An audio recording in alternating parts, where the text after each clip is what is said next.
Ya, salam sejahtera dalam Tuhan kita, Shalom. Saya Pendeta Yones Nahwai, senang kembali hadir di hadapan Bapak Ibu Saudara-saudari semua dalam program pembekalan karakter Faith Minutes Live. Dan kita sekarang sudah hadir dalam musim yang baru, pembahasan yang kita mulai dengan satu rangkaian serial terbaru. Jadi Bapak Ibu Saudara-saudari, ini adalah serial yang terakhir untuk tahun 2023.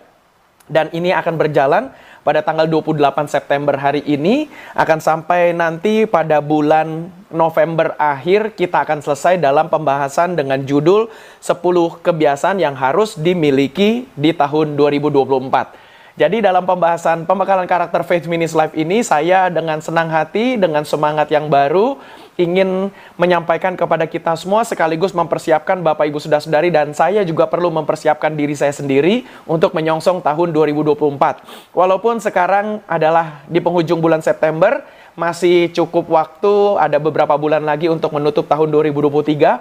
Tetapi biarlah dalam pembekalan karakter ini kita menyongsong tahun 2024 yang baru dengan semangat yang baru. Jadi Bapak Ibu Saudara-saudari, target dari pembekalan karakter Faith Minutes Live dalam rangkaian serial yang terakhir ini adalah untuk menuntun Bapak Ibu Saudara-saudari dan saya, kita menyiapkan diri kita memasuki tahun yang baru. Maka itu pembahasan ini sangat penting dan saya berharap supaya Bapak Ibu Saudara-saudari bisa mengikuti ini secara kronologis. Mulai dari seri pertama hari ini sampai kepada seri ke-10 tanggal 30 November 2023. Dan pada bulan Desember nanti, dalam satu bulan terakhir di tahun 2023 ini, kita akan rehat, kita akan beristirahat seperti biasa, dan kita akan lanjut lagi nanti pada bulan Februari tahun 2024. Jadi dalam 2 bulan berjalan ke depan nanti, dalam memasuki tahun 2024 nanti, Bapak Ibu Saudara-saudari, kita akan libur sebentar supaya pembekalan karakter ini sekaligus juga pembekalan Alkitab Faith Bible Minutes kita bisa memasuki babak yang baru, musim yang baru di tahun 2024 nantinya. Oke, kita langsung saja kepada pembahasan hari ini. Judul yang kita sekarang bahas adalah 10 hal atau 10 kebiasaan yang harus dimiliki di tahun 2024. Maka yang pertama adalah kebiasaan melihat ke dalam. Bapak Ibu Saudara-saudari, pembahasan ini bertujuan untuk membantu kita semua untuk bisa memperhatikan diri kita sendiri. Maksud dari kebiasaan melihat ke dalam adalah ke dalam diri kita sendiri. Jadi kebiasaan yang harus kita mulai bangun di tahun 2024 adalah kebiasaan untuk melihat ke diri kita sendiri. Bapak Ibu Saudara-saudari, dalam hidup kita ini kita sudah lelah, kita sudah capek, dituntut oleh keadaan zaman, dituntut oleh orang-orang di sekitar kita, bahkan kita pun dituntut oleh saudara-saudari kita yang ada di dalam keluarga kita sendiri. Bahkan tidak sedikit kita pun juga sudah lelah, capek karena mendapatkan tuntutan dari keluarga kita sendiri, yaitu orang tua kita, mertua kita, bisa juga kita yang orang tua pun, kita juga mendapatkan tuntutan dari anak kita, dari besan kita, dari menantu kita, dan seterusnya. Belum lagi kalau kita menghadapi ipar-ipar kita, kakak adik kita sendiri pun juga kita tidak lepas dari tuntutan-tuntutan. Contoh, mengapa di tahun 2024 ini kamu belum bekerja? Mengapa di tahun 2024 ini kamu belum menikah? Kenapa kamu belum punya anak? Kenapa kamu belum sukses? Kenapa kamu belum beli rumah sendiri? Kenapa kamu belum punya mobil sendiri? Kenapa kamu belum punya motor sendiri? Kenapa cicilannya belum lunas? Dan seterusnya. Jadi tuntutan-tuntutan seperti ini terus ada di tahun 2024 nantinya.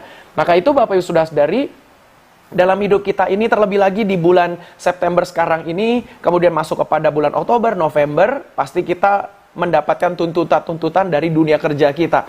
Kenapa target belum tercapai? Kenapa kamu belum perform dengan baik? Kenapa kamu belum ini dan kenapa kamu belum itu? Kalau kita juga sekolah, kenapa kita juga belum mempersiapkan diri untuk ujian akhir nanti?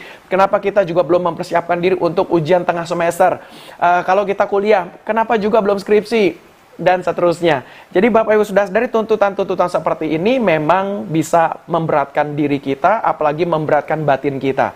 Oleh sebab itu pembahasan ini mau menolong Bapak Ibu Saudara-saudari dan saya, kita semua mau ditolong dari pembahasan ini. Ada 3 alasan mengapa di tahun 2024 kita harus memiliki kebiasaan melihat ke dalam, yaitu kebiasaan memperhatikan diri kita sendiri. Maka yang pertama alasannya adalah kebiasaan melihat ke dalam ini agar sehat jasmani. Kita perlu sehat jasmani. Jadi dengan kata lain Bapak Ibu Saudara-saudari, dalam kesibukan kita, dalam bekerja, studi, berkeluarga, beraktivitas, kita memang harus mulai memperhatikan kesehatan jasmaniah kita. Jadi Bapak Ibu Saudara-saudari, dalam keadaan kita sibuk, kita mesti disiplin makan. Jangan sampai dalam keadaan kita sibuk, beraktivitas, kita sampai lupa makan. Maka itu kita perlu melihat ke dalam. Kita perlu memperhatikan diri kita sendiri. Dimulai dengan disiplin makan. Ini juga berbicara tentang disiplin untuk kita menghadirkan tubuh yang ideal. Artinya, tubuh yang sehat, tubuh yang bugar. Ini adalah PR kita. Maka itu Bapak Ibu Saudara-saudari perlu disiplin untuk makan. Kalau waktunya makan, kita perlu makan. Ini kebiasaan yang bagus. Ya, kita sebelum memasuki tahun 2024, menjalani sisa bulan-bulan terakhir di tahun 2023 ini, Bapak Ibu Saudara-saudari dan saya mesti disiplin dalam makan. Makanya kita perlu melihat ke dalam, kita perlu melihat ke diri kita sendiri, dimulai dengan disiplin makan. Kalau memang waktunya makan, maka kita harus makan. Dan jangan lupa juga kita mesti minum agar kita tidak dehidrasi, kekurangan cairan, sehingga kita jadi lemas, masuk angin, pusing, dan sebagainya. Maka itu jangan terlalu sibuk, kita juga mesti melihat ke dalam, pikirkan diri kita sendiri, dimulai dengan disiplin makan. Lalu ketika melihat juga dalam menjaga kesehatan jasmani, kita juga mesti disiplin berolahraga. Puji Tuhan, saya sudah mulai rutin berolahraga kembali, walaupun belum sekeras seperti dulu-dulu. Saya masih jalan pagi saja. Ketika sudah selesai mengantar anak-anak ke sekolah, saya meluangkan waktu untuk jalan di kompleks rumah saya. Dari gang satu gang lewat kepada gang yang lain. Ini adalah saya mendisiplinkan diri saya untuk berolahraga. Kenapa? Karena olahraga akan membuat tubuh saya ini menjadi bugar. Olahraga juga akan membuat saya untuk tidak lekas sakit, untuk saya menjadi fit secara jasmaniah. Dan ini adalah bagian dari saya juga melihat ke dalam. Jadi ketika saya melihat ke dalam, yaitu saya mengurus diri saya juga mengurus jasmaniah saya, tubuh saya, maka saya juga harus menjaga makan, dan saya harus juga menjaga olahraga. Dan ini adalah bagian dari kita menutup tahun 2023 ini dan memasuki tahun 2024, supaya kita bisa sehat, kita juga bisa bugar, kita bisa fit. Dalam menjaga makanan pun, Bapak Ibu Saudara-saudari harus juga untuk mengatur makanan yang baik, makanan yang sehat. Jangan kita minum yang terlalu manis, kita terlalu banyak gula, asupan gula kita ada kecukupan dalam satu kadar satu hari, maka itu Bapak Ibu Saudara-saudari harus menjaganya. Kemudian juga tentang makanan gorengan, makanan yang berminyak, makanan yang berlemak, ini juga harus kita jaga. Maka itu kita harus disiplin makan, disiplin olahraga, dan yang ketiga pun dalam aspek melihat ke dalam hal jasmania kita, Bapak Ibu Saudara-saudari dan saya harus disiplin beristirahat. Nah, jadi kita mesti menjaga diri kita agar tetap sehat, istirahat dengan cukup, supaya kita tidak sakit. Karena kalau kita istirahat dengan cukup, maka kita bisa prima ketika besok harinya, ketika melanjutkan aktivitas, maka kita menjadi bugar, kita juga cukup tidur, maka kita tidak perlu tambahan-tambahan makanan untuk membuat kita tidak ngantuk. Contohnya misalnya kopi. Saya adalah penyuka kopi, tetapi saya pun tetap menjaga porsi minum kopi saya. Saya minum kopi sudah tidak lagi menggunakan gula, bahkan pun kalau minum kopi pun saya sudah mulai mengurangi juga asupan susu di dalam kopinya. Saya kalau minum kopi ya kopi murni, hanya dengan kopi dengan air saja. Jadi dengan kata lain, Bapak Ibu Saudara-saudari pun saya sebagai penyuka dan penikmat kopi, tapi saya pun juga membatasi minum-minum kopi saya ini. Dengan harapan juga kalau memang perlu saya minum, kalau tidak perlu pun saya juga tidak perlu minum. Jadi dengan kata lain, Bapak Ibu Saudara-saudari, kita memang mesti melihat ke dalam, dimulai dengan menjaga jasmania kita, dimulai juga dengan disiplin makan, disiplin juga untuk berolahraga, dan disiplin untuk kita beristirahat. Maka itulah alasan yang pertama mengapa kita perlu melihat ke dalam. Karena alasan yang pertama adalah kita perlu melihat ke dalam agar sehat jasmani. Yang kedua, kita perlu melihat ke dalam juga agar bukan hanya sehat jasmani saja, tetapi juga sehat jiwani. Maka Bapak Ibu Saudara-saudari, kita juga mesti disiplin menjaga kebugaran jiwa kita. Apa itu menjaga kebugaran jiwa kita? Yaitu kita juga mesti meluangkan waktu untuk melakukan hal-hal yang membuat jiwa kita senang. Misalnya, boleh Bapak Ibu Saudara-saudari praktekkan hobi. Dan tidak salah sebagai orang Kristen, sebagai anak Tuhan untuk mempunyai hobi. Misalnya Bapak Ibu hobi membaca, luangkan waktulah untuk membaca. Kurangi kita juga banyak bermedia sosial, karena memang terbukti sering kali kita bermedia sosial justru malah kita makin stres. Kita melihat postingan orang lain sedang jalan-jalan, kita berkata, kok aku nggak pernah jalan-jalan ya? Melihat orang lain posting ganti handphone, beli motor baru, beli mobil baru, dan sebagainya, kita menjadi terpancing untuk bertanya ke diri, kok aku belum bisa ya? Kok aku kenapa begini ya? Dia bisa begitu. Akhirnya media sosial itu justru menghadirkan stres, bukan menghadirkan sukacita bagi kita. Belum lagi kita lari kepada main game, misalnya kita main game itu, bagi saya main game itu tidak baik. Kenapa? Karena main game itu kita ditipu oleh game itu sendiri. Karena di dalam main game itu kita dimudahkan untuk mencapai keberhasilan. Karena di dalam mencapai keberhasilan dalam dunia game, itu beda sekali dalam dunia nyata.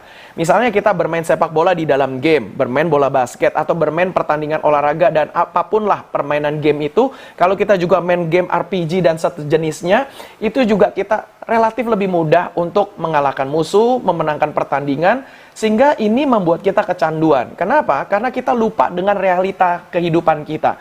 Karena memang untuk mendapati kesuksesan, keberhasilan di dalam kehidupan realita kita ini, itu tidak semudah seperti main game. Maka itu tidak sedikit orang-orang, laki-laki maupun perempuan, lari ke dalam game supaya kita keluar dari realita kehidupan. Supaya kita merasa bahwa main game menang dengan mudah. Padahal kita dilupakan, kita lupa dengan aktivitas kita sehari-hari bahwa tidak mudah untuk mencapai keberhasilan. Maka itu Bapak Ibu Saudara-saudari, saya tidak anti main game. Saya juga ada sesekali main game, tapi main game yang sederhana. Hanya main game tentang cari-cari kata, menyusun-nyusun kata-kata. Itu saja permainan game yang saya senangi untuk mengasah otak saya. Kalau ada orang-orang senang main sudoku, itu juga untuk mengasah otaknya. Main TTS, teka-teki silang. Nah, saya suka seperti itu. Jadi, itu saja. Dan itu pun sangat jarang sekali. Rasa-rasanya dalam 1 minggu, mungkin saya 1 kali main game saja. Dan itu dalam durasi hanya sekitar 10-15 menit saja. Selebihnya saya tidak pernah main game sampai selama itu. Jadi, dengan kata lain, Bapak Ibu Saudara-saudari, kita juga mesti jaga kesehatan jiwa kita. Nah, caranya adalah memang perlu kita meluangkan waktu menjalankan hobi. Nah, pilihlah hobi yang baik, pilihlah hobi yang konstruktif, membuat kita semakin baik. Jangan hobi itu destruktif, membuat kita semakin habis uang, membuat kita semakin tidak berinteraksi dengan orang lain, membuat kita semakin mengurung diri sendiri. Dan ini menurut saya adalah tidak baik. Tuhan menciptakan kita sebagai makhluk sosial, maka kita perlu berinteraksi dengan orang-orang lain. Mari keluarlah dari rumah kita, keluarlah dari kamar kita untuk kita berjumpa dengan orang lain. Cari teman-teman pergaulan yang baik, cari teman-teman yang bisa membantu kita untuk meningkatkan diri kita, maka kita bisa mendapatkan kebugaran jiwa kita. Maka itu kita memang perlu juga melihat ke dalam supaya kita menjaga agar jiwa kita sehat. Haleluya. Yang ketiga, yang terakhir, kebiasaan melihat ke dalam pun juga adalah selain menjaga kesehatan jiwa kita, selain juga menjaga kesehatan jasmania kita, ternyata yang ketiga adalah menjaga kesehatan rohani kita. Nah, Bapak Ibu Saudara-saudari, apa caranya, bagaimana caranya untuk kita bisa menjaga kesehatan rohani kita? Yang pertama adalah disiplin pergi ke gereja. Bapak Ibu Saudara-saudari, kita memang harus menyadari bahwa pergi ke gereja itu sangat penting untuk diri kita. Seperti kata firman Tuhan, kita hidup bukan dari roti saja, tapi juga dari firman Allah. Kita bukan hanya hidup dari makanan jasmania saja, tapi juga dari makanan rohania. Nah, makanan rohania tersebut di mana kita bisa dapatkan, yaitu dengan pergi ke gereja. Karena dengan pergi ke gereja, kita mendengarkan firman Tuhan, di mana pendeta berkhotbah. Dalam konteks GBI Mawar Saron Jakarta, Bapak Ibu Saudara-saudari datang ke gereja untuk mendengarkan saya berkhotbah. Dan saya bersyukur Bapak Ibu Saudara-saudari, saya diberikan kelengkapan yang cukup, kelengkapan yang baik oleh orang tua saya, di mana dulu waktu saya lebih muda, saya diberikan kesempatan untuk sekolah Alkitab. Maka dengan saya sekolah Alkitab, saya bisa mengupas firman Tuhan sesuai dengan keadaan, konteks, situasi yang ada di dalam Alkitab itu, dan saya juga mempunyai bekal yang cukup untuk mencoba menarik relevansinya kepada zaman sekarang. Saya ceritakan ini bukan berarti untuk menyombongkan diri saya, tetapi setidaknya Bapak Ibu Saudara-saudari, gereja kita ini, GBI Mawar Saron Jakarta, berupaya dengan keras. Dan saya sebagai gembala berjuang dengan sungguh-sungguh untuk bisa menghadirkan firman Tuhan kepada Bapak Ibu Saudara-saudari setiap hari minggunya. Makanya Bapak Ibu Saudara-saudari mengikuti semua khotbah-khotbah minggu dengan serial-serial khotbah. Dan semua serial-serial khotbah ini saya hadirkan, mengupayakan untuk menjawab kebutuhan Bapak Ibu Saudara-saudari semua. Jadi dengan kata lain, Bapak Ibu Saudara-saudari sudah disuguhkan makanan yang matang, makanan yang sudah siap dimakan dalam khotbah minggu. Jadi Bapak Ibu Saudara-saudari, ini tujuannya kenapa kita pergi ke gereja itu penting. Supaya Bapak Ibu Saudara-saudari bisa mendapatkan kebugaran rohani. Kemudian juga dengan pergi ke gereja, kita juga menyatakan komitmen kita kepada Tuhan dengan puji-pujian. Kita ikut nyanyi, kita ikut nyembah Tuhan, maka itu kita menjaga kebugaran diri kita. Seorang pendeta terkenal itu berkata bahwa kalau kita ke gereja, kita nyanyi memuji Tuhan, itu adalah kita sedang berbicara kepada Tuhan. Sementara kalau sedang kita mendengarkan khotbah, itu Tuhan berbicara kepada kita. Nah, maka itu dalam ibadah di gereja kita, porsinya kita bagi dengan pas. 45 menit Bapak Ibu Saudara-saudari memuji Tuhan, menyanyi. Artinya selama 45 menit Bapak Ibu berkata-kata kepada Tuhan. Dan kemudian ketika masuk dalam khotbah, durasinya saya rasa cukup 1 jam untuk Bapak Ibu Saudara-saudari mendengarkan apa Tuhan mau sampaikan kepada diri kita. Maka ada interaksi, ada hubungan timbal balik, ada percakapan. Ada kita ngomong dan kita mendengarkan. Ada Tuhan mendengarkan dan Tuhan ngomong. Jadi dengan kata lain, makanya penting pergi ke gereja. Nah, alasan yang ketiga, kenapa kita perlu melihat ke dalam? Karena Bapak Ibu Saudara-saudari perlu menjaga kesehatan dari rohaniah kita. Maka itu kita perlu pergi ke gereja. Dan yang berikutnya, yang kedua, Bapak Ibu Saudara-saudari dalam rangka menjaga kebugaran kerohanian kita, Bapak Ibu Saudara-saudari perlu rajin disiplin membaca Alkitab. Karena dengan membaca Alkitab, kita tahu janji-janji Tuhan. Dengan kita tahu janji-janji Tuhan, maka kerohanian kita akan kuat, kerohanian kita akan beriman, kita tidak takut menghadapi tantangan. Apalagi nanti di 2024 kita tidak tahu apa yang akan terjadi, tapi yang satu hal yang pasti yang akan terjadi adalah Tuhan selalu menepati janji-janjinya. Nah, karena kita rajin membaca Alkitab, maka kita tetap bugar di dalam kerohanian kita. Haleluya. Yang terakhir, alasan yang ketiga adalah kenapa kita perlu melihat ke dalam, karena aspek yang ketiga adalah untuk kita memiliki kebugaran rohani. Selain kita rajin pergi ke gereja, rajin membaca Alkitab, dan yang terakhir adalah rajin berdoa. Bapak Ibu Saudara-saudari dan saya harus rajin berdoa. Kenapa dengan berdoa? Dengan berdoa kita mendapatkan kekuatan baru. Ini tidak bisa dijelaskan dengan kata-kata Bapak Ibu Saudara-saudari, tetapi ketika kita mempraktekkan doa, Bapak Ibu Saudara-saudari akan mengalaminya. Jadi doa saya adalah Bapak Ibu Saudara-saudari dalam menjalani penutupan tahun 2023 ini, menyongsong 2024 nantinya, dan tentu menjalani seterusnya di tahun 2024 nanti, Bapak Ibu Saudara-saudari perlu mengalami perjumpaan dengan Tuhan secara pribadi. Doa saya seperti itu dalam pertemuan penutupan bulan September ini, sekaligus dalam rangkaian serial pembekalan karakter yang baru, 10 hal yang harus dimiliki di tahun 2024 ini. Doa saya Bapak Ibu Saudara-saudari bisa mendapatkan hal yang baik dalam aspek kehidupan kita. Kita bisa berhasil, kita bisa sukses, kita bisa berbahagia. Itulah target yang Tuhan Allah inginkan, kita semua bisa menikmatinya. Dan Bapak Ibu Saudara-saudari, semua kita berhak untuk mendapatkan kebahagiaan. Bapak Ibu Saudara-saudari berhak untuk mendapatkan sukacita. Bapak Ibu Saudara-saudari berhak untuk mendapatkan restorasi dan mendapatkan berkat-berkat yang berlimpah dari Tuhan Allah. Maka itu kita perlu berupaya untuk memperoleh hak kita itu. Nah, dengan cara yang pertama adalah Bapak Ibu Saudara-saudari harus bisa melihat ke dalam. Perlu memperhatikan diri kita sendiri. Dari segala tuntutan dalam hidup ini, perlu kita juga melihat diri kita sendiri. Karena diri kita pun juga punya tuntutan-tuntutan tersendiri, yaitu adalah menjaga kebugaran jasmani, menjaga kebugaran jiwani, dan menjaga kebugaran rohani. Baik, puji Tuhan, itu saja yang saya mau bagikan dalam pertemuan Faith Minutes Live episode terbaru yang kita bahas dalam 2 bulan berjalan ke depannya. Saya percaya Bapak Ibu Saudara-saudari diberkati dan diperlengkapi. Saya mau berdoa menutup pertemuan kita ini. Mari kita berdoa. Bapa dalam sorga, terima kasih untuk pembekalan karakter yang baru dalam serial terakhir untuk tahun 2023 ini. Kami sangat bersyukur untuk pembahasan 10 hal yang harus kami miliki di tahun 2024 nantinya. Maka Bapak bantu kami supaya kami boleh menutup tahun 2023 dan menjalani tahun 2024 nanti penuh dengan sukacita. Walaupun banyak tantangan, banyak problema, tetapi kami percaya dan terus beriman. Maka itu kami mau mulai untuk memperhatikan diri kami. Kami tidak hanya harus memikirkan orang lain saja, tetapi juga memikirkan diri kami. Dan dimulai dengan cara kami menjaga kesehatan jasmani kami menjaga kesehatan jiwani kami, dan kami juga menjaga kesehatan rohani kami. Berkati kami Tuhan, dan kami yang punya pergumulan hidup, Tuhan tolong. Kami yang sakit, Tuhan sembuhkan dalam nama Tuhan Yesus Kristus. Kami berdoa bagi gereja kami GB Morsaron Jakarta, Tuhan menolong dan Tuhan terus memberkati. Terima kasih Bapak, kami tak lupa doakan bangsa dan negara kami Indonesia, Tuhan juga memberkati. Terima kasih Bapak, kami bersyukur, dalam nama Tuhan Yesus Kristus kami berdoa. Amin.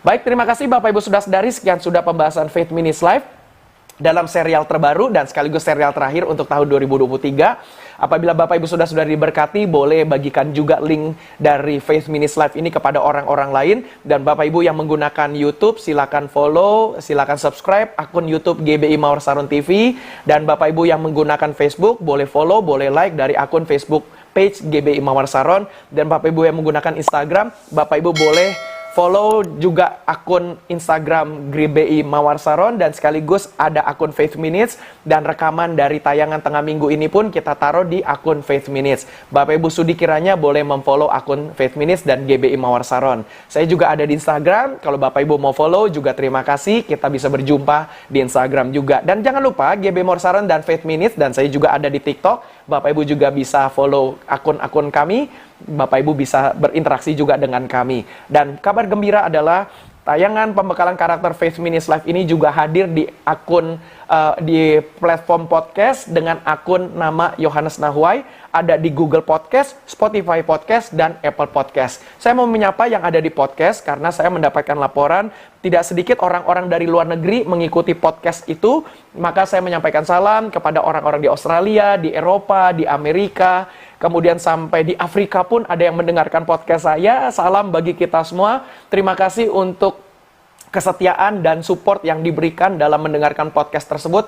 Saya berharap Bapak Ibu Saudara-saudara dimanapun engkau berada dalam berkat Tuhan, engkau berada dalam sejahtera Tuhan, dan engkau berada dalam damai sejahtera Tuhan. Satu waktu kalau ada datang ke Indonesia, datang ke Jakarta, boleh mampir ke GB Mawar Saron Jakarta di ibadah minggu, pasti Bapak Ibu Saudara-saudari akan berjumpa dengan saya. Baik, puji Tuhan, terima kasih. Di layar Bapak Ibu Saudara-saudari ada QR Code yang Bapak Ibu bisa scan dan Bapak Ibu bisa support secara finansial, boleh memberikan dukungan dana bagi program ini, supaya program ini terus bisa kita upgrade, kita bisa tingkatkan dengan baik. Baik, terima kasih Bapak Ibu Saudara-saudari, sekian sudah, kita akan jumpa dalam pertemuan Kamis depan. Tuhan Yesus memberkati kita semua.